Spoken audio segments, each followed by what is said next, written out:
Jonathan Fernandes na área para falar para vocês que está no ar mais uma plataforma, né? E dessa vez eu gravei com o Dito Bruzugu. Dito Bruzugu, esse sobrenome dele eu descobri lá gravando com ele, que é um sobrenome meio que da família mesmo, né? Óbvio que é sobrenome da família, né? Mas é um sobrenome carinhoso, apelido carinhoso, sobrenome. Cara, foi muito massa. Eu fui até lá a casa dele, conheci a casa dele, conheci o filho lindo dele, o filho lindo dele ficou olhando pra mim e gostou de mim também. Eu sou o tiozão da galera, né? Da meninada, e foi muito massa. E a gente trocou ideia sobre muitas coisas, sobre música. O Dito, ele é vocalista da banda Discordantes. Recentemente foi candidato a vereador também aqui em Rio Branco. Então a gente conversou sobre tudo que podíamos conversar, né? Sobre a banda, como nasceu, a cena da música no Acre, produção de conteúdo no Acre. Fiquei sabendo lá também nesse episódio que o Dito criou um podcast lá em meados de 2006. Cara, não sabia disso, assim, então o meu já deixa de ser o primeiro, né, com essa informação aí. Mas o meu é o primeiro que se mantém assim, né, regular, diga-se de passagem. Então, foi mais ou menos isso. Então, cara, foi muito massa trocar essa ideia com o Dito. E antes de você ir ouvir o episódio, né, por favor não pule, porque essa parte é muito importante. A gente está agora com o Clube TDQ. O que é o Clube TDQ, galera? É o clube de assinantes do podcast Teólogo de Quinta. Você pode fazer parte desse seleto clube de assinantes e receber conteúdos exclusivos.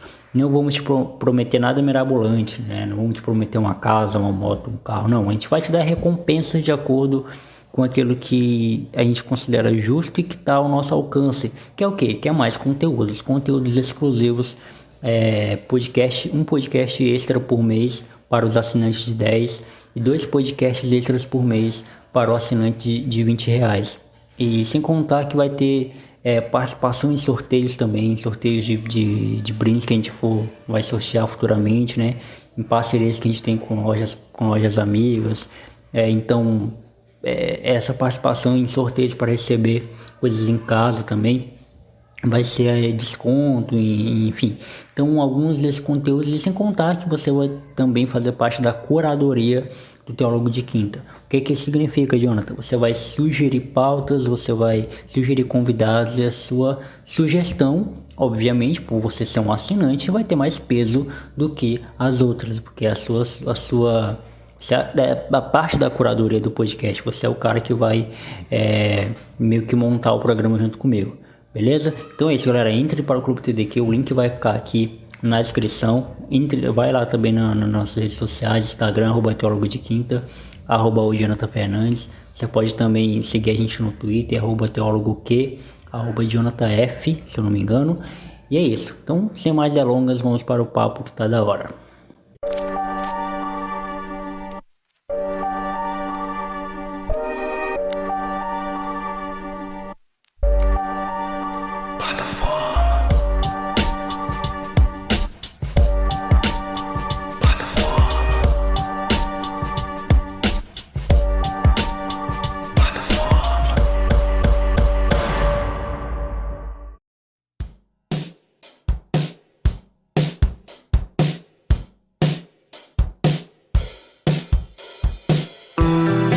Fala galera, sou Jonathan Fernandes, tá no plataforma de número 49. Tô aqui com o ilustre Dito. É Dito Bruzugu, né? Teu sobrenome. Exatamente. Top, Bruzugu. Mano, se apresente pra quem não te conhece. Fale quem você é, fale como você está. A gente começar. Então, tudo bem? Todo mundo aí que tá ouvindo. Eu sou Dito Bruzugu. Bruzugu, na verdade, é um apelido da família. E aí, por isso que eu A gente perguntei. usa há muito tempo, há muitos anos, né? Tem muitos anos que minha família tem esse apelido. E eu sou músico, sou jornalista também, compositor, sou da banda Discordantes. A gente tem 2 discos já lançados, alguns clipes lançados. Também sou ativista cultural. Fui candidato a vereador na última eleição daqui municipal. A gente vai falar sobre isso também, mano, mas assim, o plataforma, eu sempre começo falando como eu conheci o convidado, né? Certo. E aí eu acho que foi em 2013 que eu te conheci, se você me lembra aí. Não tenho certeza não, mas foi pela internet, né? Eu sei que foi pela internet. Aí eu fui em um show seu, do Discordantes, acho que foi em 2014. 2014, 2015, por aí. E os amigos meus, eu fazia parte de um grupo de teatro, meus amigos meus, tipo, estavam, né, se mobilizando pra fazer a peça e tal. E aí uma amiga minha foi pro show de vocês lá na UFAC, que vocês fizeram, né? E falou muito da banda e tal. E aí nessa época eu tava ouvindo, olha só, mano, eu tava ouvindo muito Los Hermanos na época. Legal. Eu tava atrás de uma banda que se assemelhasse, né, o som. E aí, claro, fora, né, eu não sabia que aqui no Acre, tipo, tinha uma banda que chegasse perto disso, né, e vocês faziam um som parecido. E aí foi quando eu conheci vocês lá naquele show, que foi, nossa, foi um show muito massa. O que foi no FAC? Não, foi lá no mercado. Ah, tá. Mercado Velho. Ah, será que foi o show da passagem da tocha? Nossa, Da tocha olímpica e tal? acho que não. É? Esse show aí, mano, deixa eu tentar lembrar. Acho que foi depois. O da Tocha Olímpica foi o quê? 2016? 2016. Não, acho que foi um pouquinho antes disso. É? Vocês estavam fazendo alguns shows. Vocês não tinham nenhum disco ainda, tá aí. Ah, Esse tá. é nem o primeiro disco ainda, vocês não tinham nenhum trabalho ainda. Tinha um EP, aquele EP lá que O primeiro disco foi lançado em 2014 na internet. Sim. Ele foi lançado fisicamente em 2015. Então foi em 2014, por aí. Foi por aí, né? do- Antes da gente lançar. foi onde vocês lançaram, realmente. Ok. E aí, vocês estavam fazendo esse trabalho aí, esse trabalho de divulgação, né, que é trazer o disco e tal. Legal. E aí depois eu fui conversar contigo, trocar ideia contigo. E mano, eu queria que você... Eu tenho muitas perguntas pra te perguntar. Só que eu queria que você falasse um pouquinho de como é que é ser um artista acreano no Acre. Essa é uma dúvida, tipo... Então, tem vários aspectos, né, que a gente pode responder. O aspecto financeiro, o aspecto de realização, o aspecto de alcance, né? E o aspecto criativo também. Sim. Começando pelo criativo, cara, pra mim é uma bênção, assim, ser um artista acreano, né? Porque aqui a gente tem tanta referência boa, assim, tem tanta referência que é muito desconhecida no eixo Rio-São Paulo, nesses grandes eixos, e que moldam o nosso caráter e que moldam também a nossa capacidade artística, né? Sim. Então, pra mim, poder absorver essas referências foi fundamental, né? Sendo um artista daqui. Por exemplo, se eu fosse um artista do Rio ou de São Paulo, eu talvez não tivesse acesso à arte que é feita aqui, e isso, né, consequentemente não faria parte da minha formação artística. Então isso pra mim eu considero uma sorte imensa, assim, uma bênção imensa. Financeiramente é complicado, né? Financeiramente a gente faz... O que a gente faz mais? A gente faz mais... faz barzinho, né? Faz voz e violão, faz casamento, aniversário, essas coisas, tocando baile, né? Que são covers e tal, para poder pagar as contas. E com Discordantes a gente realiza o sonho, que é compor, gravar, viajar, tocar e as pessoas cantarem as nossas músicas nos shows. Mas não é financeiramente atrativo, né? Nem um pouco, na verdade. Inclusive a gente gastou muito mais dinheiro com o Discordantes, a gente investe dinheiro no Discordantes do que ganha. Eu digo investia, né? Porque já tem mais ou menos uns 2 anos que a banda tá meio parada, assim. Tá em ato. Pode-se dizer que sim. Tá mais ou menos uns 2 anos. A gente pretende fazer um show quando tiver todo mundo vacinado. Fizeram 10 anos agora, não foi? Então, fez 10 anos do nosso primeiro show. Primeiro show oficial, né? Porque eu acabei de ser lembrado aqui na rede social que teve um show extra-oficial antes, no dia 1º de janeiro. Sempre tem as datas, sempre... né? Que foi aniversário da irmã do nosso baterista na época, né? O cara que na época era nosso baterista, ele foi aniversário da irmã dele, e a gente fez um showzinho lá de aniversário. E isso antes do show mesmo oficial. Mas nem foi a formação completa, também nem foi o show completo. A gente mais brincou, assim, do que de fato fez um show. Mas a gente tocou algumas músicas já nossas e tal, autorais. Esses grunhidos que vocês estão ouvindo aí é o Tomzinho, meu filho. É o Tom. É o bebezinho. Então, é isso. Então, cara, eu tive uma época assim de adolescência que eu acompanhava muito os Los Porongas, eu acompanhava a Camundogs na época, que na época era Estigma ainda, algumas bandas assim, e a Filomedusa. E aí eu no público vendo aquelas bandas tocando as suas músicas autorais e o público todo cantando, e eu ficava imaginando, caramba, eu quero atingir isso, né? Isso que eu quero assim pra minha vida, será que eu consigo e tal? E com Discordância foi a realização disso, né? A gente conseguiu atingir o público localmente, assim, a gente conseguiu atingir um certo público nacionalmente também. Sim. E foi muito gratificante, foi muito satisfatório. Foi uma época da vida incrível, assim. Eu falo assim com nostalgia porque até 2018 a banda ela tinha plena atividade, né?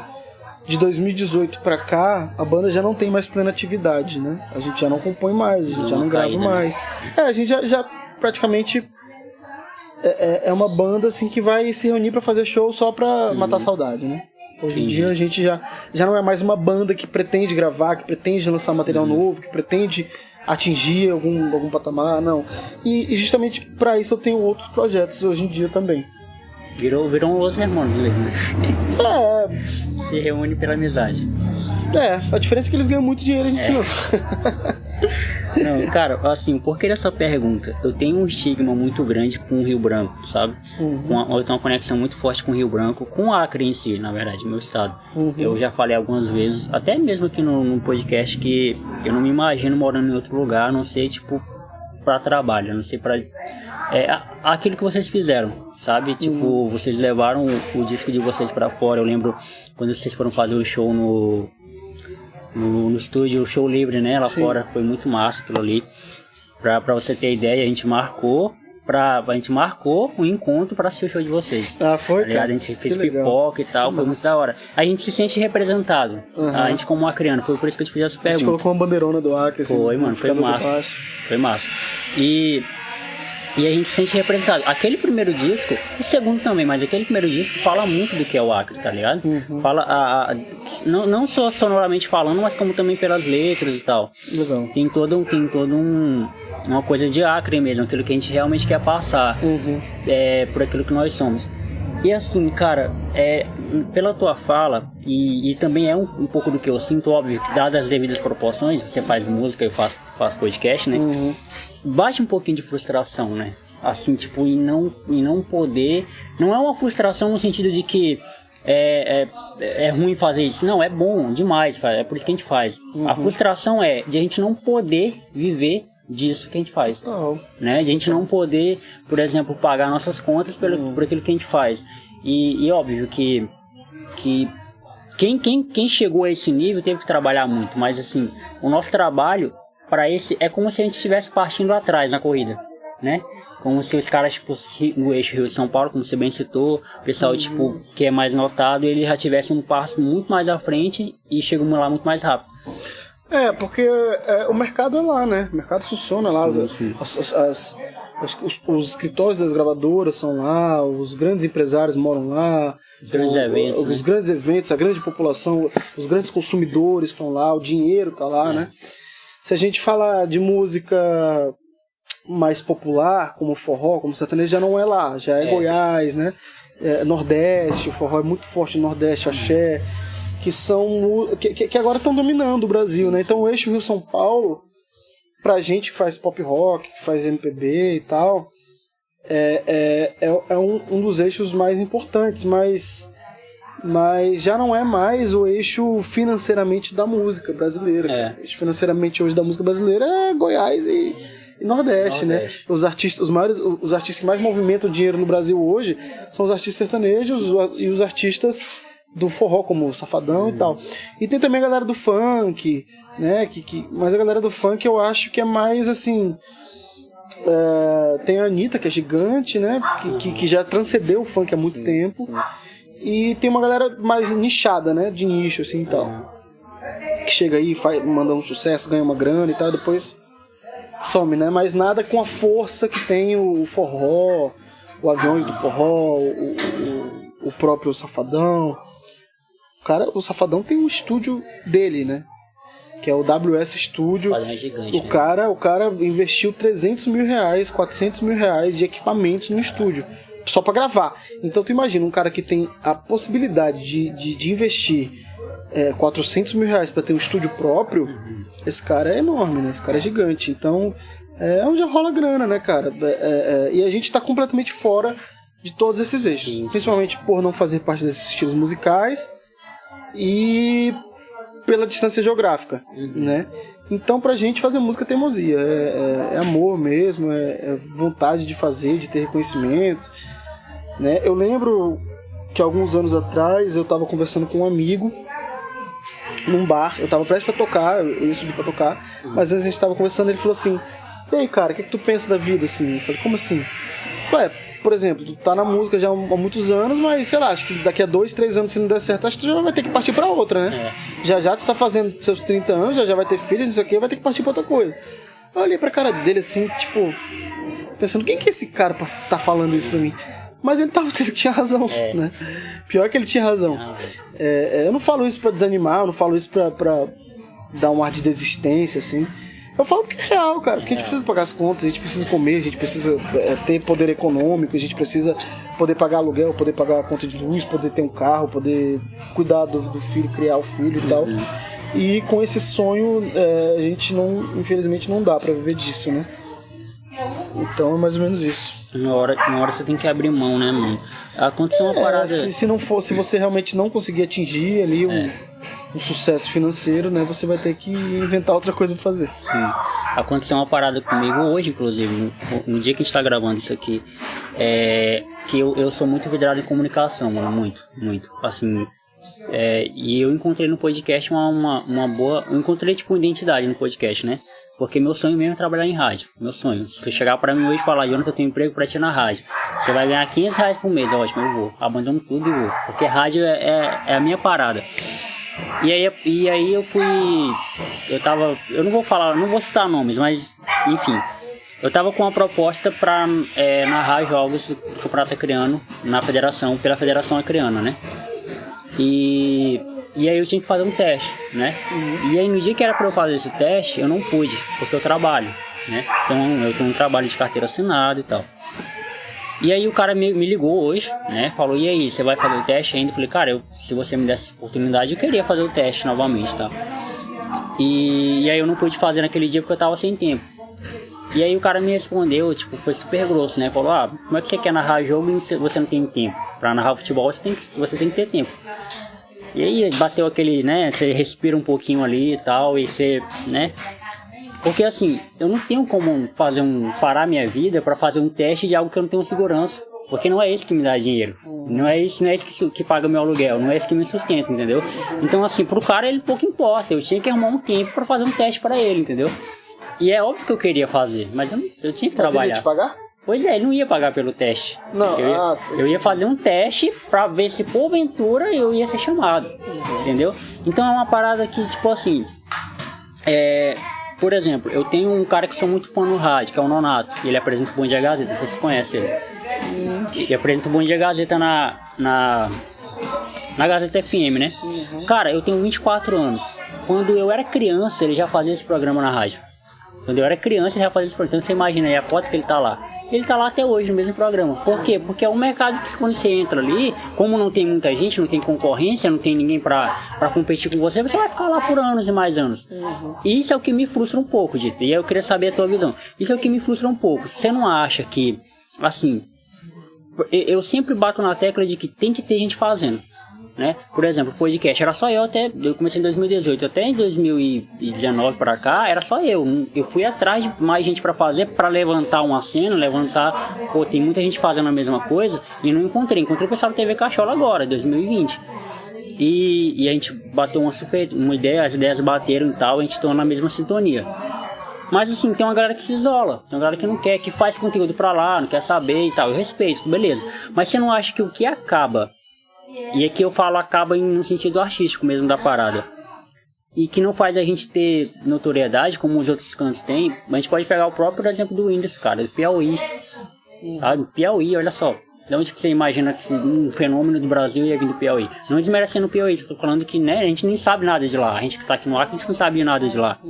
Então você não acha que para essa chavinha virar, não precisa ter uma cena artística forte? E aí a gente vai entrar um pouquinho da tua candidatura a vereador.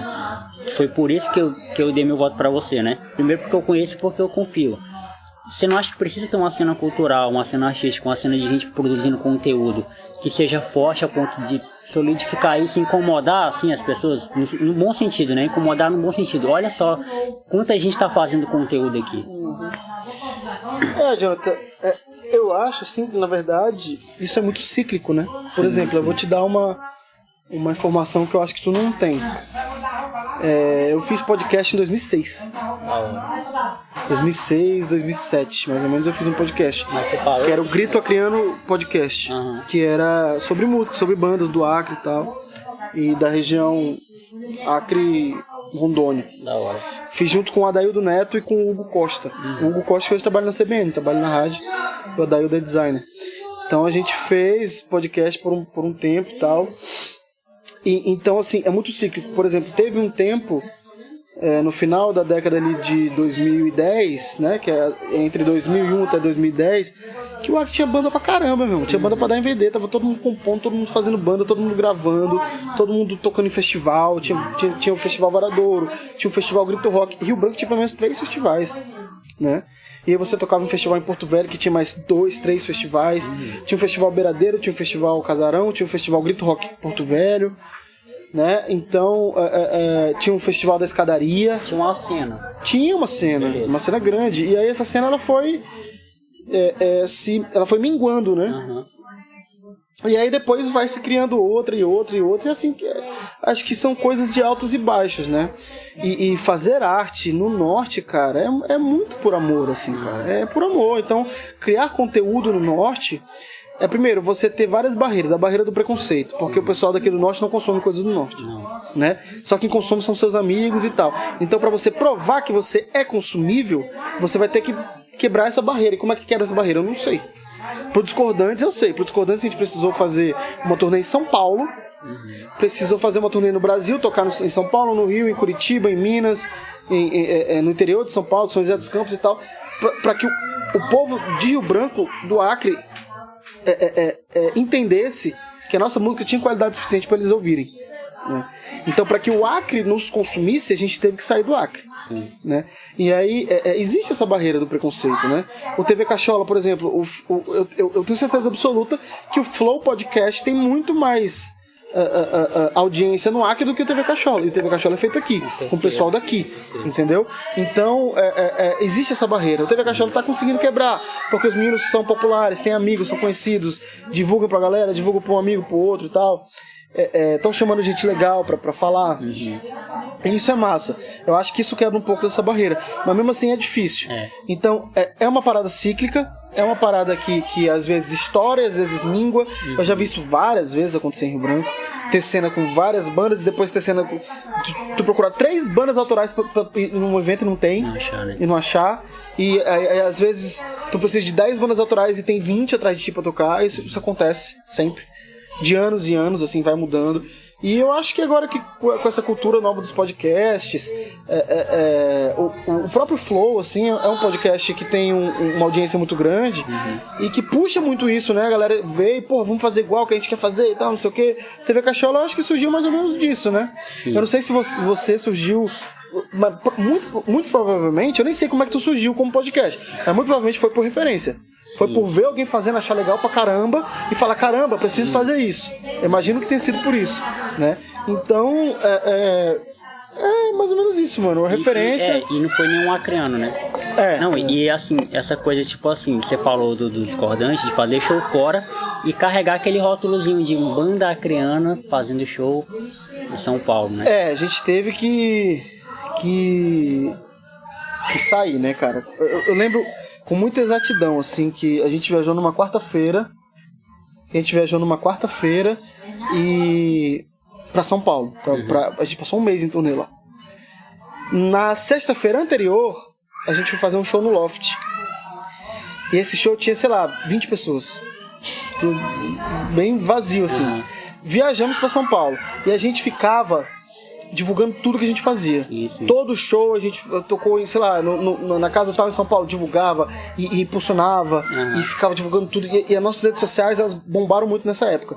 Quando a gente voltou, a gente chegou em Rio Branco também numa quarta, e na sexta tinha um show nosso, 2 dias. Esse show tinha quase 600 pessoas. Foi um show no Teatrão. Então a gente tocou no Loft na sexta-feira, antes de sair para 20 pessoas, e tocamos numa sexta-feira, um mês depois de voltarmos para 600 pessoas. Eu nem achava que ia dar tanta gente. Não achava mesmo, porque era um show só nosso.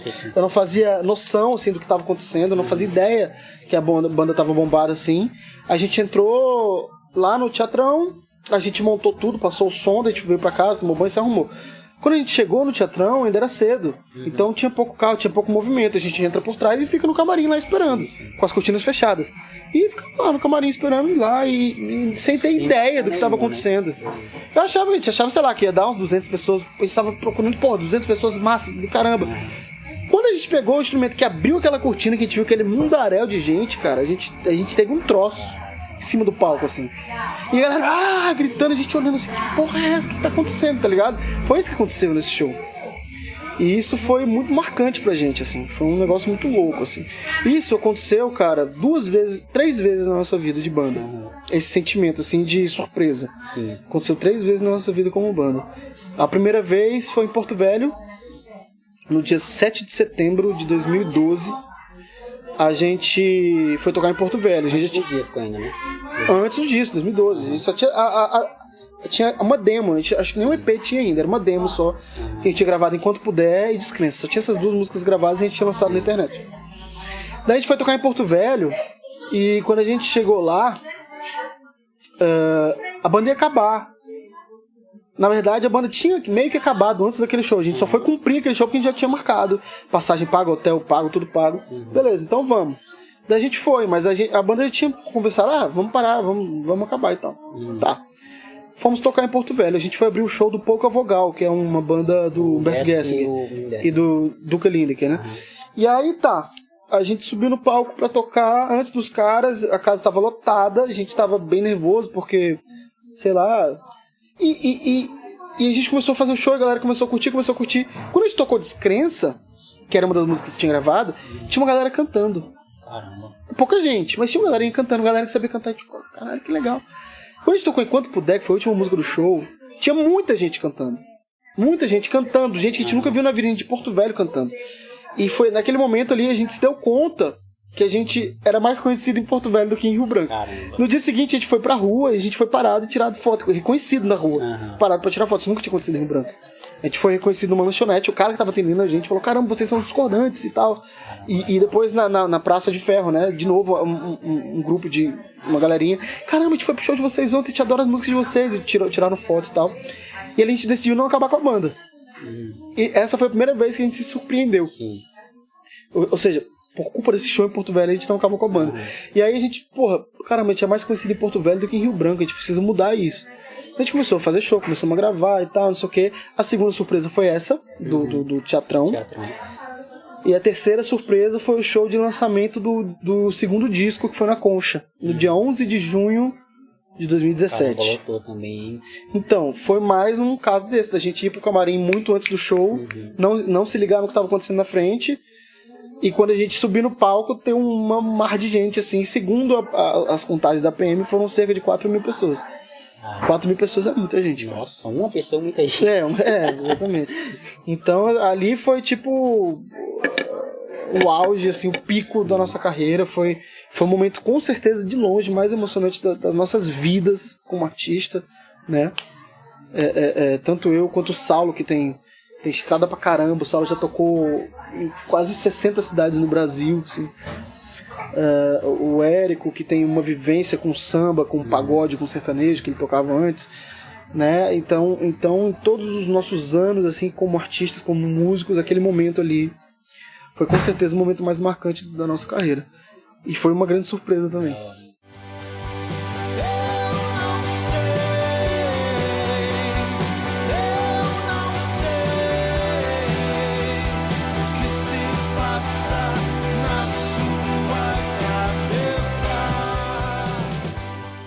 Eu comecei a fazer podcast em 2018. Tem um canal no YouTube, né, como eu te falei, com meu irmão. E a gente acabou e assim, eu tava meio que... É porque as coisas que eu faço e as fases da minha vida, elas meio que se conectam, assim, sabe? O momento que eu tô vivendo e tal. E aí eu ouvia muito, quem me inspirou a fazer foi um cara, mano, que hoje eu nem escuto mais o podcast dele. Eu falei até no TV Cachola isso. Que era o Teologia de Boteco, que ele fazia, que não tem nada a ver com teologia também, é sobre política ele fazia. E eu gostava muito do podcast dele, assim, pelo formato.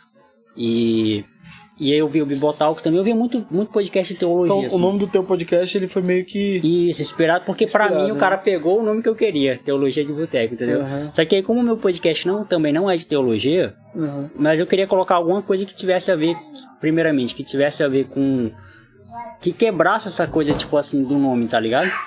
E esse nome era perfeito, mas aí depois eu coloquei Teólogo de Quinta, porque foi na época que eu entrei na faculdade de teologia. Aí eu coloquei Teólogo de Quinta, mesmo sabendo que ia me associar, né? Me associar meu podcast à teologia, mesmo tendo essa consciência, mas eu falei, esse nome é perfeito, porque esse nome é único, assim. E tá, eu comecei a fazer porque eu ouvia muito, e assim, o vídeo, como eu te falei, o vídeo, eu me fico muito mal no vídeo, eu fico muito tímido, eu fico travado. Se eu tenho muita coisa pra falar e aí tu bota uma câmera pra mim, eu me limita, sabe? Como se desse uma travada legal. E eu cheguei a trabalhar na rádio, por conta da igreja, inclusive. Eu acho que foi 1 ano e pouco que eu trabalhei em rádio como locutor. E eu aprendi muita coisa assim, muita coisa mesmo, de produzir, sabe? Eu trabalhei na Gameleira FM, sabe onde que fica, né? Ah, legal, de agosto. Legal. Trabalhei lá durante 1 ano e eu ganhei muito tesão, mano, por rádio, assim, e tal. E eu descobri o podcast, que agora tá muito famoso a questão do podcast em vídeo, né? Que é o videocast e tal. Mas na minha época só tinha um podcast áudio mesmo. E eu falei, caramba, eu consigo fazer isso aqui dá pra fazer. E aí eu fui procurar gente que fazia no Acre. E não encontrei. O cara que mais perto que eu encontrei de um podcast no Acre foi o Roberto Vaz, do AC 24 Horas. Que eu também sou muito fã dele. O pessoal da TV Cachola falou as coisas dele assim que não me desanimaram, né? Mas mesmo assim eu continuo sendo fã do cara, porque... sempre tem, né? Sempre tem coisa que desanima. Eu não sei se tu lembra, claro que tu lembra, você é mais velho que eu. Não que seja muito mais velho que eu, né? Mas assim, ele tinha um programa que era na TV5. Como é que é o nome do programa? Sábado Show? Isso, Sábado Show. Eu participei, cara. Eu cantei no Sábado Show. Olha aí. Com 12 anos de idade. Tem registro disso? Eu espero que não. Espero que não. Pois é, mano. Se você tiver, por favor, delete. Minha mãe vivia lá, mano. Assim... Eu tomei uma tambozada do Montana. O Montana me deu uma tambozada, assim. Quando ele achava ruim, ele batia o tambor, né? E aí ele me eliminou. Esse programa é épico, né, mano? Eu tinha 12... Foi no meu aniversário de 12 anos, cara. Meu avô gostava muito de me ver cantar e tal. E a gente assistia muito o Sábado Show juntos. E ele conhecia o Roberto Vaz e tal. E aí ele decidiu me dar de aniversário participar do programa do Vaz. Da hora. Só que assim, eu acho que ele achou que eu ia achar legal, né? Mas eu fiquei morrendo de vergonha, assim. Mas, pô, não quis fazer desfeito. E fui, né? Mas foi bem constrangedor, assim, no Vicente na escola. Era gravado? Não, era gravado. Era gravado. A gente gravava, mas passava no mesmo dia à noite. Sim. Gravava tipo à tarde, aí de noite no mesmo dia passava. Acho que era isso, ou no dia seguinte, algo assim. Eu lembro eu fui uma vez com minha mãe no auditório, teve um intervalo, a gente foi, dava um lanche pra gente, né? Eu lembro, assim. E aí a galera me zoou muito na escola, assim, no dia seguinte, mas foi de boa. Foi legal, foi a minha primeira experiência com palco, assim, com público, assim, na vida. Foi bem engraçado. Pois então o Vaz era o cara que, tipo assim, mais se aproximava, porque eu pesquisei no Spotify e eu achei lá um programa dele. Mas aí depois eu fiquei sabendo que ele faz o conteúdo em vídeo, depois replica no Spotify, enfim. Eu não achei ninguém que fazia assim na época pra eu poder ter essa interação, sabe? Como eu te falei, eu sou zero orgulhoso. Muito pelo contrário, quanto mais pessoas fazem a mesma parada que eu, melhor ainda. Quando o pessoal do TV Cachola começou, eu descobri, na verdade, né? Eu fui lá pra falar com os caras. Justamente pra falar que eu também tinha um podcast pra gente tentar fazer alguma coisa juntos. Eles rapidamente toparam. E foi muito legal, mano. Depois você escuta lá o episódio que eu gravei com eles, foi muito massa. Legal. Eu fiz também com eles. Eu vi o do RH, né? Foi bem legal. Sou seu fã, mano. Eu te sigo em tudo que você... Pois é, cara. Sabe uma coisa assim que eu tava pensando antes de tu vir pra cá? Que eu lembro muito de tu me mandar sempre teu material, assim. Sempre que tu fazia alguma coisa, tu me mandava. Música e tal. E ele sempre compõe as músicas, aí lançava, gravava de uma forma caseira, assim, né? E gravava sempre buscando produzir, sempre buscando criar conteúdo, sempre buscando fazer e tal. E eu achava isso muito legal, assim, essa inquietação, né? De querer fazer as coisas. Eu sempre achava muito legal. Mas e tu já foi entrevistado no teu próprio podcast, não? Já, como assim? Eu quero que tu me conte um pouco da tua história com a música, assim, tu continua fazendo, entendi. Tu parou, como é que tá esse lance com a música? Agora que eu entendi já, mano, eu acho legal assim porque flui o papo, né?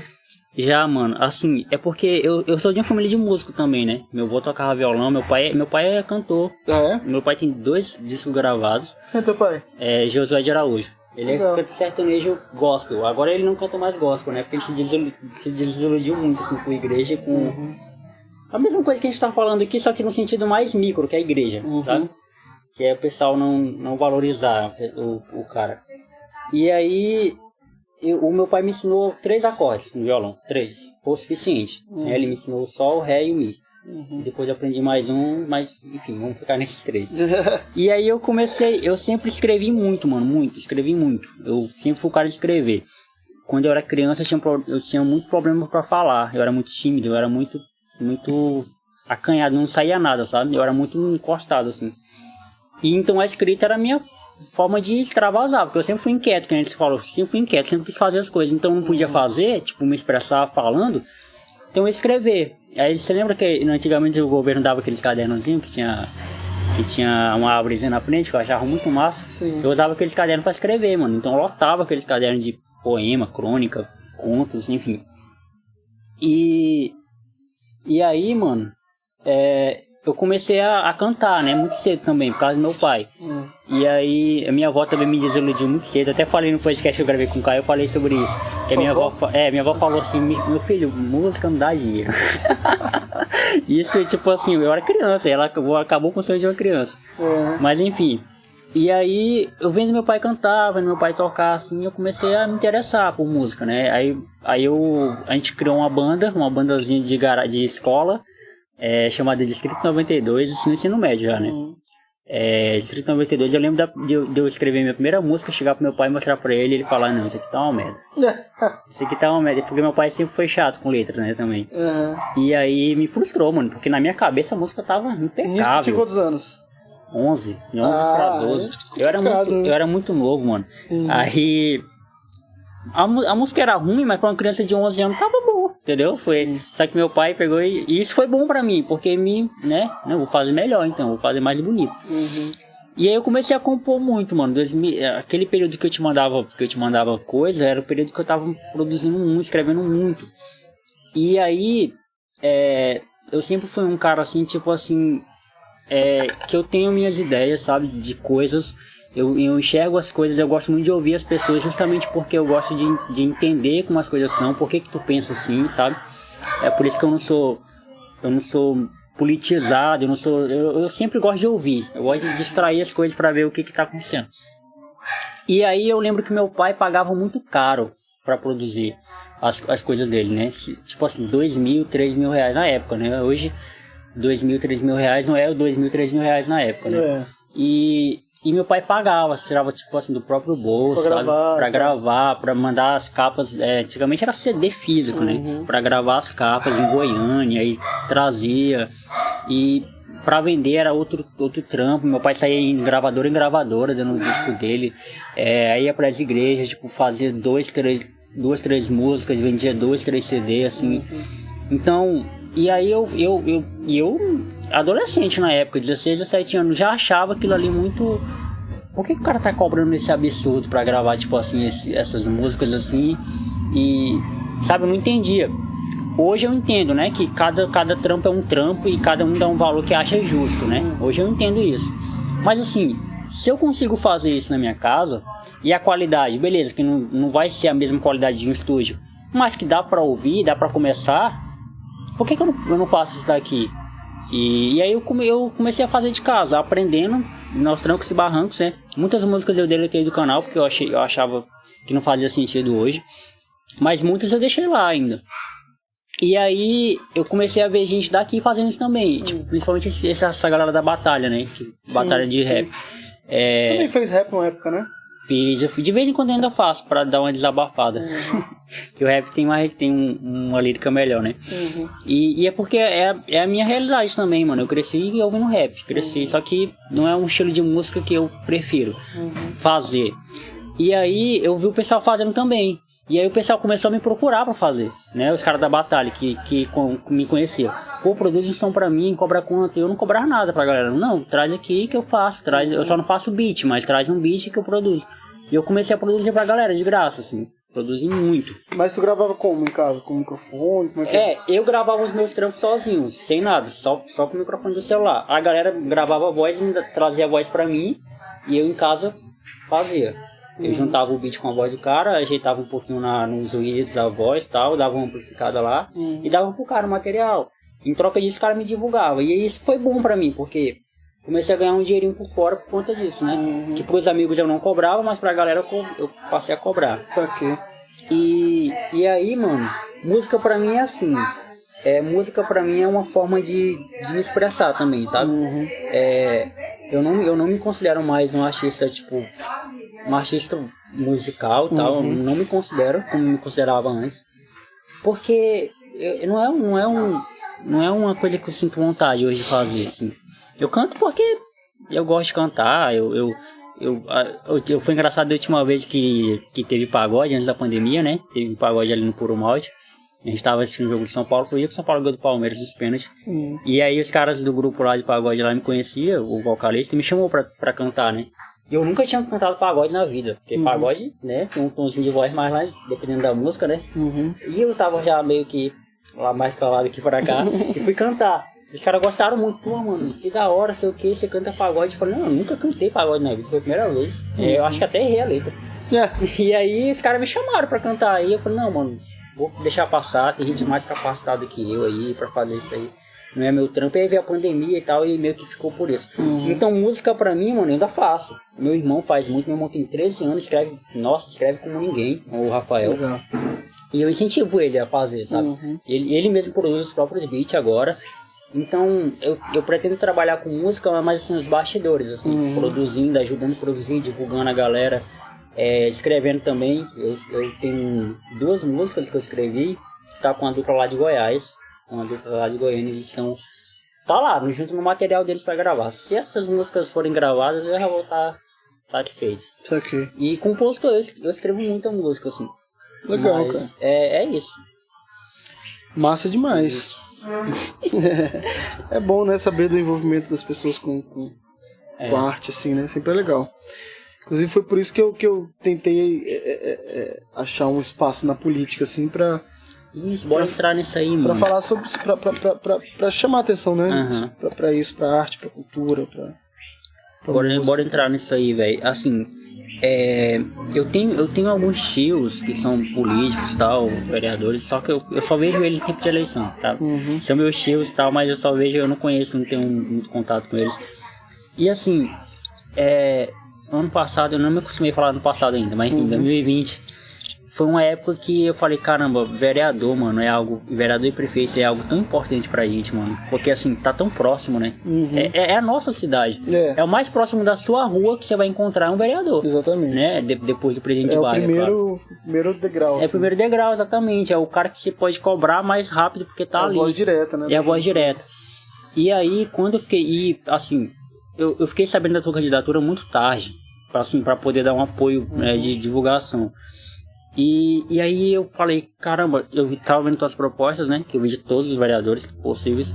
E eu falei, caramba, é isso. A gente precisa disso, né? O apoio cultural. E assim, você acha, aí já é uma pergunta mais, bem pessoal mesmo, assim.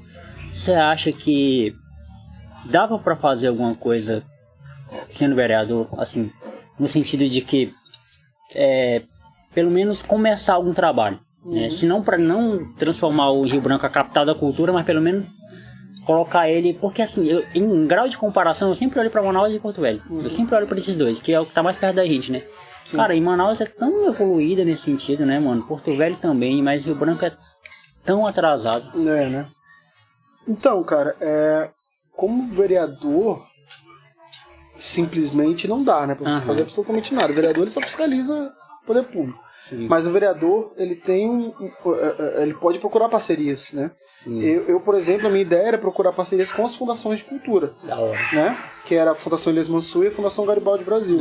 Então, seria através das fundações, criando projetos, intervindo através das fundações para poder fazer projetos culturais. Né? O vereador, ele também tem uma emenda parlamentar que ele pode destinar para projetos culturais. Então, a minha ideia de projetos culturais eram essas, usar da influência política para poder articular projetos, né? Assim, fazer assim, o vereador Dito Brusgu fez isso, não. Não fiz nada. Mas eu posso ser um agente político lá dentro que pode falar por isso, que pode articular por isso, né? Pode que ser pode, uma ponte, né? Exatamente, que pode agitar, inflamar a galera, vamos fazer assim, vamos fazer isso, eu tenho esse projeto aqui, faço um projeto com a minha equipe, apresento pra vocês, é tanto dinheiro, é esse orçamento, a gente faz junto, vocês fazem aqui e tal, não sei o que. Era essa a minha ideia de atuação cultural na política, né? Como vereador, né? Mas assim, muitas vezes a galera nem sabe direito exatamente o que faz um vereador, né? Sim. E além disso, tem muito vereador que vende muita coisa que é falsa, né? Que ele de fato nem pode fazer. Tipo, o vereador vai arrumar minha rua. Não, o vereador não vai arrumar tua rua. O vereador vai fazer uma escola e uma creche. Não, o vereador não vai fazer uma escola e uma creche, né? O vereador nem pode fazer uma escola e uma creche. Nem tem como fazer uma escola e uma creche. O que o vereador pode fazer é encher o saco da prefeitura pra fazer uma escola e uma creche. Ser uma voz, né? Ser uma voz, exatamente. Representar aquela galera, falar por eles, fazer projeto e tal. Mas até a captação de recurso, né, é um pouco mais complicado, assim, né? Uhum. Se você é, por exemplo, deputado estadual, que você tem uma emenda parlamentar de 500 mil, deputado estadual tem, deputado federal já tem na casa dos milhões, aí, de 2 a 3 milhões, por aí, sei lá, não sei exatamente quanto. Aí você pode fazer bem mais, né? Mas como vereador era realmente articular. Uhum. Articular através das fundações, principalmente a municipal, porque o vereador é de competência municipal, Sim, né? sim. Projetos culturais, né? Esse era o meu objetivo. Da hora. E te frustrou não ter ganho? Ou você... Não, cara, não me frustrou por alguns motivos. Porque primeiro eu já sabia que a minha chance de ganhar era muito pequena. Primeiro porque eu não tinha estrutura, não tinha dinheiro, não tinha como fazer campanha. Uhum. Eu comecei muito tarde a fazer campanha, Sim. porque eu estava envolvido em outros projetos paralelos a isso. Eu não fiz pré-campanha, eu não fiz corpo a corpo, eu não saí de casa praticamente, eu não pisei na rua por causa da pandemia. Eu não fui na casa das pessoas, eu não visitei as pessoas. A minha campanha foi Facebook e internet, tanto que tu me falou, eu fiquei sabendo muito tarde. Por que tu ficou sabendo muito tarde? Eu não te procurei, eu não fui atrás de você. Né? Você que chegou até a minha campanha pelo meu perfil. Então, os votos que eu tive foi isso. E isso é muito pouco, né? Eu tive pouquíssimos votos. Eu tive 146 votos. Isso é muito pouco. Mas pro trabalho que eu fiz e pro quanto eu investi é muito. Poxa, né? Teve gente que investiu, sei lá, 10 mil reais e teve 17 votos. Eu fiquei sabendo de gente. Teve gente que teve 13 votos, teve gente que teve 20 votos. E achando que ia ter 800, teve 20, né? Eu fiz uma meta de 300 votos. Era a minha meta. Em 300 a 400 votos. Eu tive 176. Eu fiquei bem triste. Eu achei que poderia ter mais. Sim. Mas, vendo assim o que foi investido, o que foi feito, cara, não tinha como ter muito mais do que isso. É uma luta que, assim, durante muito tempo eu morei em periferia, né? Eu nasci e me criei no Chico Mendes, ali em São Francisco. Que até hoje... A última vez que eu fui lá foi na virada de ano, no aniversário da minha avó. E eu vi que colocaram um asfalto lá. Um asfalto digno, né? Porque não tinha asfalto lá até hoje. E assim, é vergonhoso você falar que um bairro de Rio Branco hoje, pleno 2021, não seja asfaltado. Mas ainda tem muitos lugares por aí que não é. Então eu vivi sempre em periferia. E de lá eu morei um tempo na zona rural. Com minha mãe, e depois eu fui pro Rosa Linda, que é outra quebrada também, é conjunto, né? E a gente sempre viveu nessa realidade assim, mano, de não ter nada pra gente. Foi uma coisa também que eu falei no TV Cachola, sobre cultura, assim, sobre stand-up, que é o que o Giovanni faz. Sim. Sobre batalhas de rap, enfim. Batalhas de rap agora... É algo cultural mais próximo de quem mora na quebrada, é isso. É a batalha de rap. E que muitas vezes a polícia ainda acaba, né? Eu chamei muita atenção pra batalha de rap também, cara. Sim. Porque é uma cultura que eu acho muito massa. Já trabalhei com batalha de rap nos bastidores, né? Acho muito legal, assim, esse movimento da galera. E era algo que eu também levava, assim, na minha campanha. Falava sobre isso, né? Sobre os investimentos no rap. O rap criando é forte pra caramba. Demais. Tem uma galera que tem uma produção muito massa, né? E precisa ser bem mais incentivado, né? Com certeza. Então é isso. O máximo que a gente tinha, assim, tipo, de cultura era isso. E as outras coisas ficam muito nichadas, né? Tipo assim, o próprio stand-up, ele é muito nichado. Eu encontrei o Giovanni tentando encontrar um grupo de stand-up pra poder gravar, pra trocar uma ideia no podcast, né? Então, por isso que eu te perguntei, assim, fazer alguma coisa que levantasse essa galera, mano, sabe? Porque não é que a galera não queira fazer. Por exemplo, quantas atrizes acadêmicas a gente tem em Rio Branco, sabe? A gente tem muitas que querem ser, mas Sim. que não tem oportunidade. Tem uma galera buscando, né? Tem uns grupos de teatro e tal, mas realmente é mais complicado. A minha inquietação é essa, por ter esse contexto, sabe? Assim, por permear esse contexto, assim, da galera da quebrada e a galera que tá mais no centro de Rio Branco, né? Eu vim morar no centro agora, mano, com 24 anos, eu tô morando, não é nem centro, é no Cadeia Velha ali. Mas é o mais próximo do centro que eu já morei, né? Eu sempre morei em quebrada, assim. E hoje tu mora sozinho? Isso, hoje eu moro sozinho.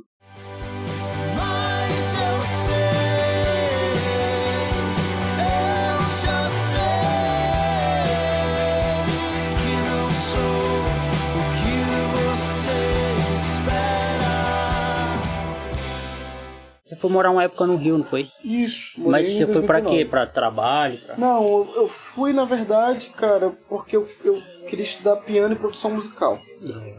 E aí eu fui estudar na Vila Lobos, lá na Escola Vila Lobos de Música. Estudei piano lá, aí eu passei um ano lá. E aí a Edna, que é minha mulher, foi comigo. Na época a gente estava namorando. Ela foi comigo e a gente morou lá por um ano. Aí lá a gente engravidou do Tom. E aí a gente decidiu voltar pra tê-lo aqui, né? Pra ter o suporte familiar e tal. Lá a gente era sozinho, só nós dois, né? Sim. E era muito difícil, o Rio de Janeiro tem um custo de vida muito alto e tal. Então era difícil manter, assim, né? A gente tava praticamente vivendo, trabalhando pra viver num limite, assim, né? Então foi complicado. A gente decidiu voltar. E daí a gente voltou e tamo aí. O ano de 2020 era pra ser um ano de muito trabalho, de tocar bastante, mas não foi. Mas passei 2019 todo lá. Foi bem legal, foi uma experiência incrível. Assim. Mas a ideia era ir e ficar por lá. Tanto que eu conheci, fiz amizade com um rapaz lá, o André, e a gente montou uma dupla. Da hora. Que é o Festim, que é uma dupla de MPB. E a gente começou a compor algumas canções juntos e começamos a gravar algumas canções juntos. Conheceu ele lá? Conheci lá, ele é de lá. Da hora. Daí ele veio pra cá, pra Rio Branco, em outubro do ano passado. E a gente gravou um disco aqui, ele passou 2 semanas aqui em casa, a gente gravou o nosso disco. E vamos lançar esse disco em março. Então o Festim é o projeto autoral que eu tenho mais levado no momento, assim. Vai sair em março, né? A gente gravou e a ideia é que a gente lance em março. A gente tá agora na pós-produção, né? Demos uma editada. Aí tem algumas coisas que eu vou ter que regravar, de violão, uns detalhes técnicos, assim. Mas a gente quer até março a gente quer lançar. Da hora. Mano, Discordantes. Eu lembro de ter ido, eu acho que foi por uns 3 shows. Vocês fizeram um projeto também que era o Bar do Discordo, né? Eu fui também pra aquele. Boteco do Discordo. Boteco do Discordo, isso. Foi lá no Sesc, né? Sesc, isso. Na verdade, o Boteco do Discordo é o seguinte: o Sesc tinha um festival também, e aí o Sesc selecionava alguns artistas pra tocar nesse festival. O cachê era bem legal, era um cachê assim, massa, e a gente fez esse show. E aí. A gente já tinha vontade de fazer esse show acústico em temática de bar. Porque a banda, ela nasceu num bar, nasceu numa conversa numa mesa de sinuca, né? Sim. Então a gente gostava muito do ambiente, assim, a gente sempre ia tomar uma e tal, depois de ensaio e tal. E a gente queria fazer essa temática, assim. E aí a gente teve ideia. Foi a oportunidade perfeita, assim, porque o cachê era legal, dava pra gente fazer uma decoração massa. Isso foi 2016? 2015? Cara, e agora? Acho que foi final de 2015. Foi. Por aí. Foi novembro de 2015, mais ou menos. Foi, porque Mas vocês eu lembro passaram que quanto tempo nesse show a gente tocou até músicas do Quietude. Que foi a primeira vez que a gente tocou 2 músicas do Quietude. A gente tocou nesse show. Que na época, nesse show eram músicas inéditas. Né? Foi a primeira vez que a gente tava tocando essas músicas. Só fez essa vez, cara. Só fez essa vez. Aquele formato. Só foi essa vez? Não lembro. Só foi uma vez. Vocês não fizeram uma vez numa chácara, parece, lá onde você morava? Chácara? Não, a chácara a gente foi gravar o disco. Ah, tá. Na chácara a gente foi gravar o disco. Mas esse show a gente só fez essa vez. Caramba, eu jurava que tinha sido mais. Não, foi só essa Mas vez. foi daí, então, foi o que eu tava lá. Ah, o que rolou? Rolava o Luau Vila Bruzugu, que era aqui. Isso, eu tô confundindo, então. Mas o Luau Vila Bruzugu Era aqui, era. inclusive o palco era ali. Da hora, mano. Os primeiros, né? Depois o palco passou a ser ali naquela cobertura. Daí a gente fazia o formato acústico também. Da hora. Porque o Luau, a ideia era fazer formato acústico, né? Por causa dos vizinhos. Pra gente não estourar tudo, né? Mas foi isso. Mas você conversava com os vizinhos? Falava que ia rolar ou não? Como é? Você conversava com os vizinhos? Falava, Sim. Eu sempre pedi autorização pra todos, eu batia na porta de cada um. Porque a maioria é família vizinho, cara. Que é tio ali, é tio também.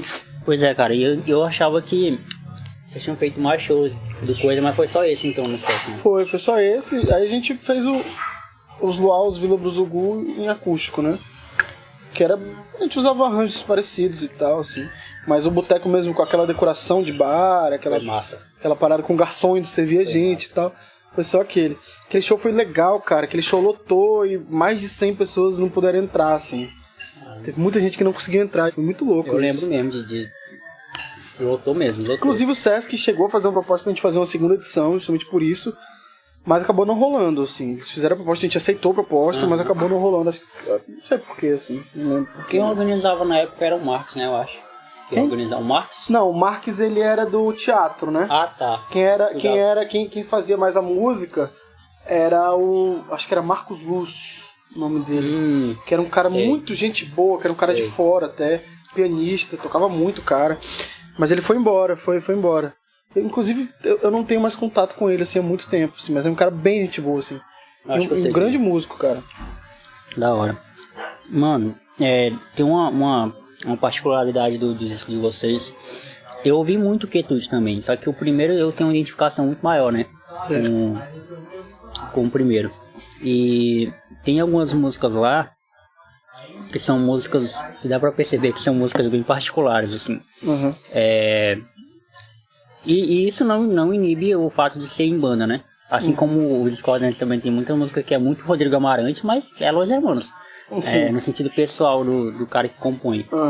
E eu queria que você falasse de uma música específica que, pra mim, assim, na minha visão, é uma música que pouca gente conhece. Ah, eu esqueci o nome da música, é a última do primeiro disco. Nada Demais. Nada Demais, lembrei. Então, eu queria que você falasse um pouco dessa música Nada Demais. Que, mano, eu nunca te falei isso, na verdade eu nunca falei isso pra ninguém, mas essa música me ajudou muito, acredita? Nesse período, acho que foi 2018, 2019, que eu tava meio bad, assim. E ela me ajudou muito, mano, que ela passa uma coisa, assim, que eu não consigo explicar, mas eu queria que você falasse um pouco dela, foi você compôs, inclusive, né? Cara, muito legal tu falar dessa música, porque ela foi a primeira música que eu compus pros Discordantes. Na verdade, quando eu compus essa música, nem tinha... Foi a primeira? Porque veio a ser o Discordantes, ela foi a primeira, né? Ah, sim. Não foi a primeira música que eu compus, né? Que eu tive outras bandas antes do Discordantes. Mas ela foi uma música que marcou uma transição da minha vida, assim. Foi uma música que eu compus bem no momento em que eu tava saindo da Malton, né? Da minha antiga banda. A Malton tava acabando, na verdade. Não tava saindo da banda, tava acabando. Eu tava trabalhando na rádio Aldeia FM. Eu trabalhava na Aldeia FM. E eu tava sem tocar, sem banda, sem nada. E pensando, cara, preciso montar uma banda, preciso tocar. E eu compus essa música porque eu tava num momento me sentindo sem objetivos, assim, vamos dizer assim. Era uma música que retratava um vazio mesmo, uma inquietação, como se as coisas não tivessem mais sabor, não tivessem mais gosto. Eu tava querendo viver coisas novas e tava me vendo preso num loop que não tinha coisas novas pra viver. E eu pensava, caramba, eu preciso sair desse loop, assim. Então, Nada Demais, ela meio que fala sobre isso, assim, sobre você estar preso numa realidade que você não tá curtindo, entendeu? Você tá preso dentro de uma vida, dentro de uma rotina que você não tá curtindo. E fala muito sobre isso. E eu tenho um carinho muito grande por essa música, porque foi essa música que me deu esse insight, assim, preciso de uma nova banda pra tocar isso aqui que eu tô fazendo. E essa música, ela era completamente diferente daquilo que eu fazia antes com a minha outra banda, que era mais rock pesado e tal. E quando eu a compus, que eu liguei o microfonezinho lá na rádio, gravei ela em voz e violão na rádio, e fiquei ouvindo, eu falei, cara, é isso que eu quero fazer, é uma parada mais cristalina, com menos barulho, com menos distorção, sem aquela bateria pedal dupla, aquelas parada, aqueles rock and roll pesado, que eu gosto pra caramba, muito, mas que na época eu tava muito saturado já de tocar. Sim. E eu queria uma parada mais cristalina, assim. E Nada Demais foi a música que me despertou pra isso. E realmente, ela não é muito conhecida, realmente ninguém fala muito dela, realmente. Última, né? Realmente, assim, eu nunca tive a oportunidade de falar sobre essa música. Muito obrigado por ter me dado essa oportunidade, assim, porque que coisa curiosa, né? Eu sempre imaginei essa música como um grande hit da banda, assim. Sempre imaginei essa música como...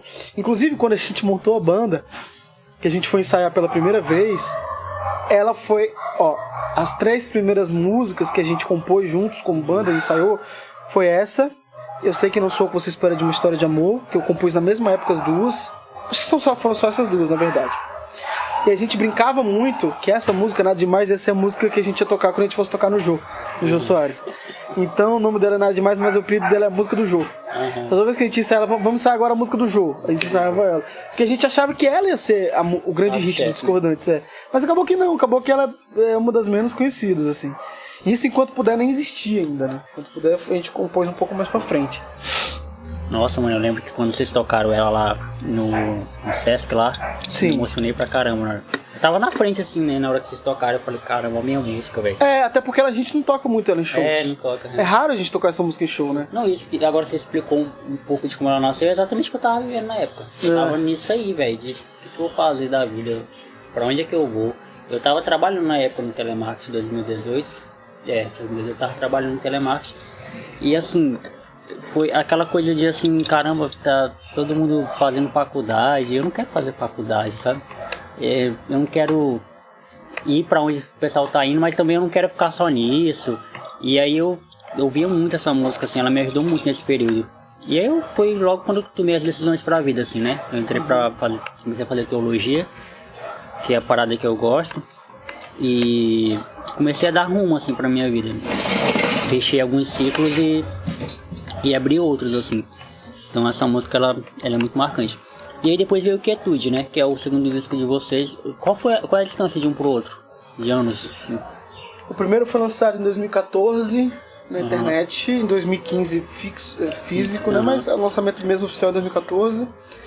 E Quietude foi lançado em 2017. 2017. Caramba, faz tempo, né? E qual, mano, assim, a tua... eu sei que essa pergunta, ela tem vários sentidos, né? Mas pra você como vocalista da banda e compositor da maioria das músicas, qual é a principal diferença de um álbum pro outro, assim? Cara, o Espera a Chuva Passar, ele foi composto mais ou menos em 5 anos, as músicas do Espera a Chuva Passar. Eu comecei, eu lembro que eu compus Nada Demais, foi a primeira música que eu compus desse disco, em 2008, mais ou menos. Era final de 2008 ali. E a gente gravou o Espera a Chuva Passar em dezembro de 2013. A gente entrou no estúdio pra gravar. Então foi um espaço de 5 anos. Sim. Nesse espaço de 5 anos, eu ouvi muita coisa, eu vivi muita coisa, eu fiz muita coisa, então eu tive muitas referências, compus muita música que não entrou no disco, compus muita coisa que eu não gostei, né? Mas eu não sou um compositor compulsivo, como muita gente é. Esse meu parceiro, por exemplo, do Festim, ele compõe, cara, se ele sentar aqui ele compõe alguma coisa. Eu não sou assim, eu componho... E é quando a música vem. Eu componho uma coisa e, sei lá, eu posso passar 2 anos e escrever uma linha. Entendi. E eu posso passar 3 meses e compor 10 músicas em 3 meses. Entendi. Entendeu? Então eu sou muito de momento, assim. Não tem tempo, né? Eu não sou um cara que pega e já sai e compõe alguma coisa. Demora muito pra compor coisas novas. Eu lembro que, por exemplo, 3 Dias foi uma canção que eu compus pouquinho antes de entrar no estúdio, assim. E hoje de manhã, a gente nunca tinha tocado ao vivo. Caramba. A gente primeiro gravou ela pra depois tocar ao vivo. Ou seja, hoje de manhã ela quase não entra no disco, porque ela não estava pronta. Essa é uma história interessante, inclusive, de contar. Então, é um disco muito plural, é um disco que fala de muitas fases da minha vida como compositor, né? Então, nesse disco tem músicas com influência de samba, tem música com influência de bolero, tem música com influência de brega, tem música com influência indie, rock and roll pesado, tem música com influência de Arctic Monkeys, até Reginaldo Rossi. Porque fala de um período de 5 anos da minha vida. Sim. Já o Quietude não. O Quietude ele é um disco que foi feito muito próximo do que ele foi gravado. Então todas as músicas do Quietude, elas foram compostas meio que no mesmo momento. Sim. E o Quietude, ele não é... A maioria das músicas não são minhas. Eu tenho participação na maioria das músicas. Mas assim, músicas minhas, só minhas, deve ter umas 3 ou 4. Que eu... Para lembrar de cabeça. Mas a maioria é parceria. E tem, por exemplo, no Quietude, música só do Saulo.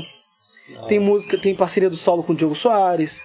Tem música, simplesmente, por exemplo, é uma música do João Eduardo com o Bruno Souto.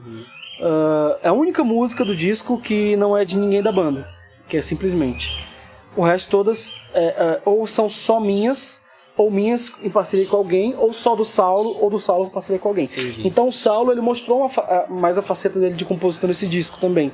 O Saulo é um compositor muito bom, assim. Então ficou meio que equilibrado nisso. Eu acho que canção só minha, cara, no Quietude tem Desamor, Iguais... caramba, Desamor, Iguais... Aí Simplesmente Não, de mim nada sei, é minha com o Daniel Groove. A sexta, eu não lembro qual é. Acho que são as duas do Saulo. A sexta e a sétima são duas do Saulo. A oitava, Não É Nada, também não é nada não. Não Sou Capaz. Não Sou Capaz. Essas 3 são só minhas. Aí tem Não É Nada e aquela, não haveria motivo, eu sei, não me preocupar. Cara, eu tô tão destreinado assim de tocar coisas que eu não lembro mais nem o nome das músicas. Faz tempo, né? Mas enfim, essas duas são só do Saulo. Aí Levante é do Saulo com o Diogo. Aí tem parceria minha com o Daniel Groove, que é de mim nada sei. Tem parceria minha com o Bruno Rocha, que é Trem Fora dos Trilhos. Aí tem parceria minha com o Paulo Vitor, que é a última música que fecha o disco, que é só no violão, voz e violão. Que eu não lembro agora também o nome dela, mas é que fecha o disco. Então é um disco que composto a várias mãos, assim. Sim. Essa é a principal diferença. Eu acho que a sonoridade do Quietude é muito amarrada no disco inteiro. Vocês gravaram fora, Quietude, foi aqui mesmo? Não, a gente gravou numa chácara aqui. A gente alugou uma chácara e foi pra chácara, levamos os equipamentos todos pra chácara. Ficamos um mês, cara. Um mês dormindo junto, comendo junto, gravando junto. Então o Quietude, ele tem uma sonoridade muito amarrada, porque ele foi composto, arranjado e gravado no mesmo período. Então a gente estava meio que nas mesmas influências, na mesma sonoridade. Já o Espera Chuva Passar, não. Ele tem uma sonoridade muito plural. De música pra música você percebe que tem uma diferença ali de referências, né? Sim. Mas a sonoridade técnica não, porque foi gravada no mesmo estúdio com os mesmos equipamentos, né? Então, mas isso é um outro papo. Da hora. Mano, eu ia te falar, agora você começou a falar, eu lembrei. Que era uma coisa pra eu falar no início, mas eu vou falar agora, que eu só lembrei agora. Você conhece a Ellen, né? A Ellen Diane? Conheço. Ela trabalhou comigo, inclusive. Trabalhei com ela no G1. Foi. Ela trabalhou comigo no Telemar. Estudei com ela na faculdade. Isso. Ela falou disso aí. Ela disse que você... Eu queria que você falasse dessa experiência. Que é algo, mano, que eu bato muito nessa tecla. E assim, quando eu vejo pessoas que têm coragem de fazer isso, eu fico muito feliz. Não que seja algo recomendável, né? Acho que cada um sabe o que quer da sua vida. Mas ela falou que você abandonou, entre aspas, né? Abandonou o jornalismo. Sim. Pra se dedicar à música, né? Sim. Como é que foi esse rolê, assim? Não, primeiramente, você queria seguir uma carreira de jornalista? Ou assim, foi algo que você foi parar lá e depois viu que a música... Como é que foi? Não, na verdade, teve um tempo aqui em Rio Branco que tinha um movimento, uma cena de música autoral e tal. Eu tinha 15, 16 anos e tal. E tinha o coletivo Catraia. Você já ouviu falar no coletivo Catraia? Tá, eu fazia parte do coletivo Catraia. O coletivo Catraia, ele tinha núcleos em que as pessoas trabalhavam. Tinha um núcleo de sonorização, que era a galera que trabalhava no palco, no som. Tinha o pessoal do estúdio, que trabalhava no estúdio. E tinha o pessoal da comunicação, que escrevia pros blogs, que fazia as resenhas e tal. Eu entrei na comunicação, porque eu sabia escrever bem. E eu comecei a escrever matérias sobre as bandas. Inclusive, eu escrevi algumas coisas que foram pro portal Fora do Eixo, que é o portal nacional e tal. Isso com 15, 16 anos. E eu tenho uma prima, a Gisele Lucena, que ela foi coordenadora do curso de jornalismo, inclusive. Que ela já fazia faculdade de jornalismo na época. E ela também tocava, e a gente era bem próximo, era bem amiga, e eu admirava e tal. E o André Lima, do Cappuccino Jack, também fazia jornalismo. Eu falei, cara, eu vou fazer jornalismo. E aí fiz o vestibular, na UFAC passei.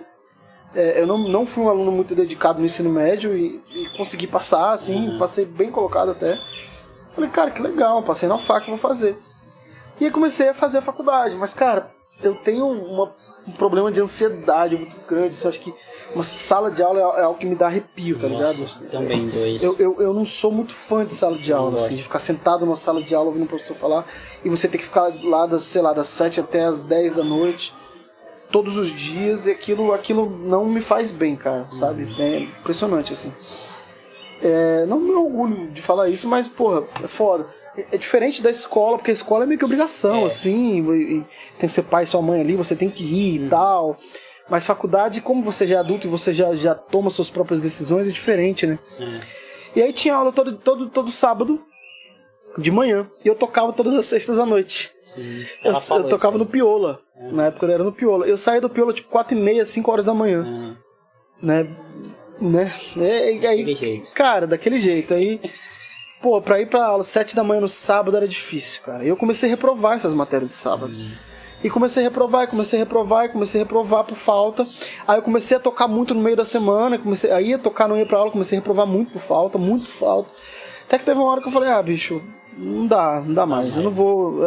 E acontece que eu nem abandonei, cara, eu fui jubilado, na verdade.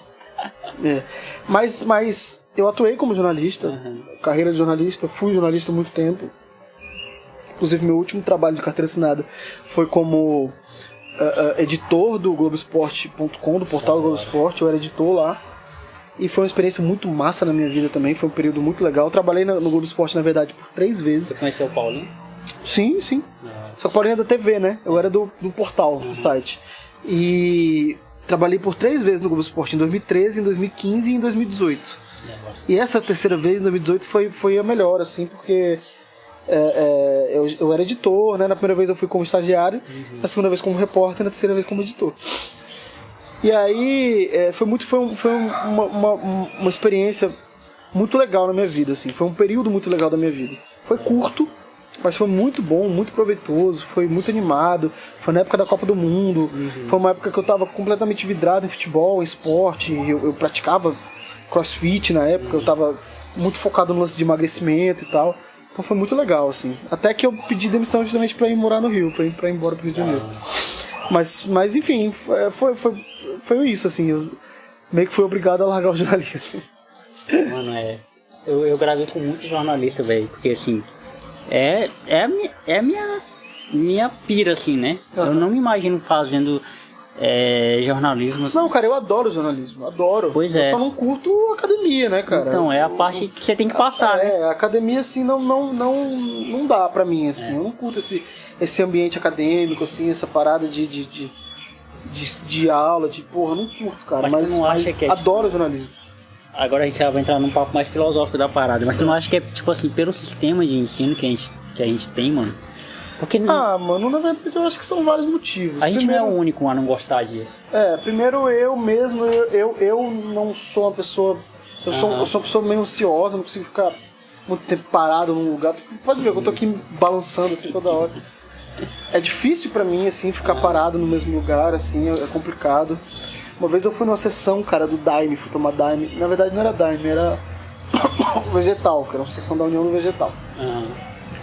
E, porra, eu fui com meu tio empolgadaço pra tomar o Vegetal. Quando eu cheguei lá, eu falei, tio, quanto tempo dura a sessão? Eu perguntei pra perguntar. Ele falou assim, 4 horas. Eu falei, como é que é? 4 horas? Pra tomar o negócio. A sessão, começa às 9 e vai até 1 da manhã.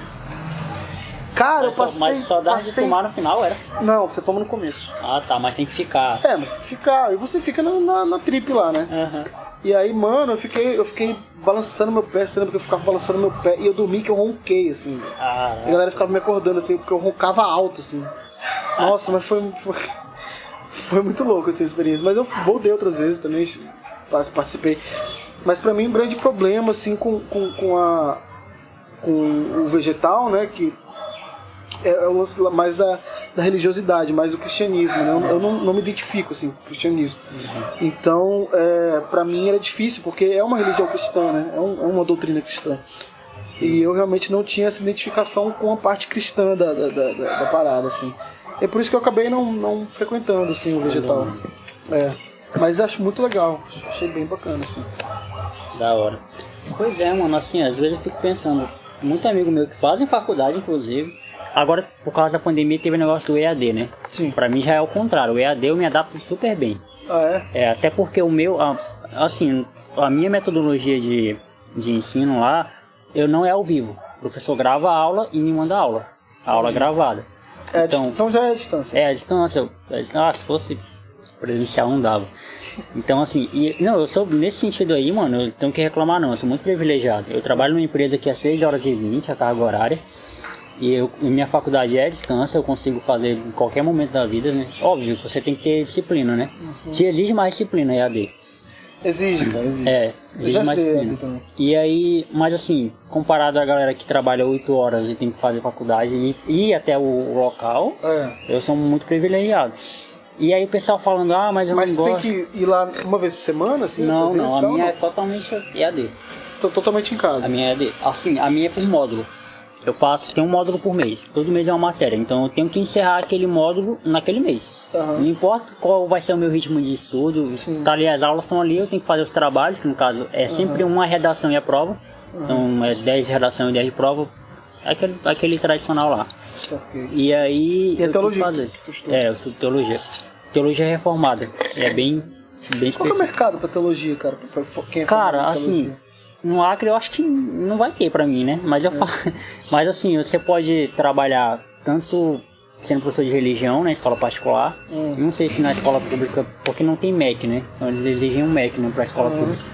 E como pastor, né? Igrejas sérias pagam pastores pra poder pastorear a igreja, que não é algo que eu quero seguir. Mas é um emprego mesmo, né? Eu vi que tem até emprego. Concurso, né, pra pastor. Tem, mano. Assim, igrejas sérias fazem isso, igrejas sérias, né? Igreja de fundo de quintal, pega um cara que se autodenomina pastor e vai. As igrejas sérias, tipo, tem um... É porque assim, a igreja vai investir no cara, né, mano? Então o mínimo que o cara precisa ter é um conhecimento prévio do que ele vai falar, né? A lidar com pessoas, porque o pastor não é só o que prega, ele também ele tem um trabalho, como é que eu posso dizer, humano da coisa, né? Tipo, chega um cara com depressão na tua igreja, como é que você vai lidar com um cara desse? Chega um homossexual na tua igreja, como é que você vai lidar com um cara desse? Então tudo isso a gente aprende na faculdade. Então igrejas sérias elas fazem isso. Mas não é uma área que eu quero seguir.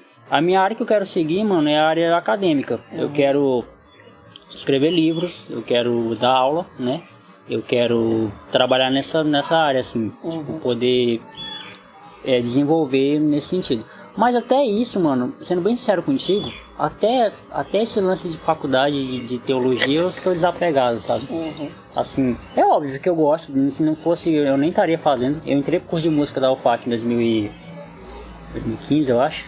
Eu larguei porque eu não me identifiquei, sabe? Então eu não tenho problema de largar as coisas. Se eu não tô gostando, eu não faço.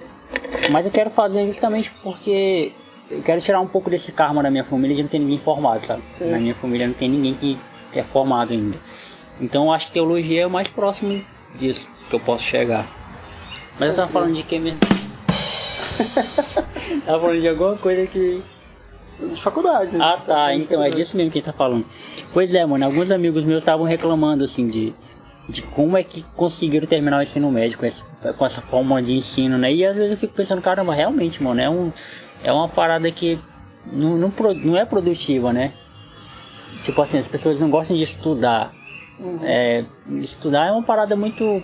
Mas por quê? Essa é a minha dúvida. Mas por que será que a gente tem esse estigma de não gostar de estudar? Pra mim não é não gostar de estudar, né? Pra mim é mais não gostar da sala de aula mesmo. Mas você gosta de estudar? De ler, Cara, coisas que me interessam, Pois sim. Coisas que interessam a gente, essa que é a parada. Coisas que não me interessam de jeito nenhum. Assim. Matemática, geografia, português. Mas coisas que me interessam, existe uma necessidade, assim, né? Eu acho que não é nem gostar. Caramba, eu tô ansioso pra estudar, pra chegar em casa e estudar. Não, é necessidade de aprender, né? Necessidade de você entender daquilo, né? Então você precisa dedicar um pouco do seu tempo pra isso. Mas, por exemplo, pra eu fazer música, eu tive que estudar, né? Sim. Mas não era aquela paixão, nossa, estudar, caramba, que delícia. Não, é a necessidade de ter que fazer aqueles exercícios e aquilo pra você aprender a fazer o que você quer fazer, né? Depois que você aprende, aí você dá uma satisfaçãozinha maior, né? Exatamente. Então, pra mim, estudo é demanda, né? Preciso aprender isso, tá, vou atrás. Preciso aprender aquilo, vou atrás. Não precisa aprender isso, eu não vou atrás, cara. Não vai atrás, é que nem eu também. É. Espera a chuva passar. Mano, eu queria te agradecer demais por você ter me recebido aqui na sua casa. Eu tô fazendo isso agora, tentando gravar pessoalmente com a galera. Uhum. Porque a gente passou muito tempo longe, né? 2020 foi uma época que eu quase não vi ninguém, mano. Eu fui um dos caras que respeitou o distanciamento, assim. Então, 2020 quase não vi ninguém. Então, 2021 eu tô tentando gravar pessoalmente, porque a ideia do meu podcast era essa, inicialmente, né? Me reunir com um convidado, tomar uma breja, tomar alguma coisa que o convidado gosta. Por isso que eu perguntei se você gostava de tomar tereré. Que eu só gravo tomando aquilo. Okay. Só que não dá, né? De gravar com todo mundo. Por exemplo, eu gravo com gente de fora também. A maioria da galera que eu gravo não é daqui, é de fora. Então você não tem como se reunir. Mas, mano, te agradecer muito. Adorei conhecer seu filho, sua família, muito massa mesmo. E esse é o seu espaço, mano. Deixe suas considerações finais aí. Você sabe que eu sou seu fã. Não nego isso, Massa, né? massa. Então, obrigado aí pelo convite. Foi muito legal o papo. Fazia muito tempo que eu não falava assim de música, da banda, contava as histórias da banda. Foi até, de certa forma, nostálgico, assim, reviver essas coisas, né? 2020 foi um ano que, sei lá, que parece que não existiu, assim, né? Parece que não existe, parece que simplesmente passou. As memórias que eu tenho mais próximas são de 2019, inclusive. Sim, eu também. Porque 2020 parece que foi um ano que não teve, né? Não sei, enfim. Mas é isso, muito obrigado pelo convite, pelo espaço. Eu espero que a gente possa bater esse papo mais vezes aí. Com certeza. E que a galera que tá ouvindo tenha curtido aí a conversa. Valeu, é isso aí, galera. Ouça o Discordantes no Spotify. A gente tá no Spotify, no YouTube. A gente não tem feito shows, mas a gente pretende fazer ainda alguns shows pra gente se encontrar de novo. Aí. Valeu. Até porque a música é temporal, né? Exatamente. Um abraço.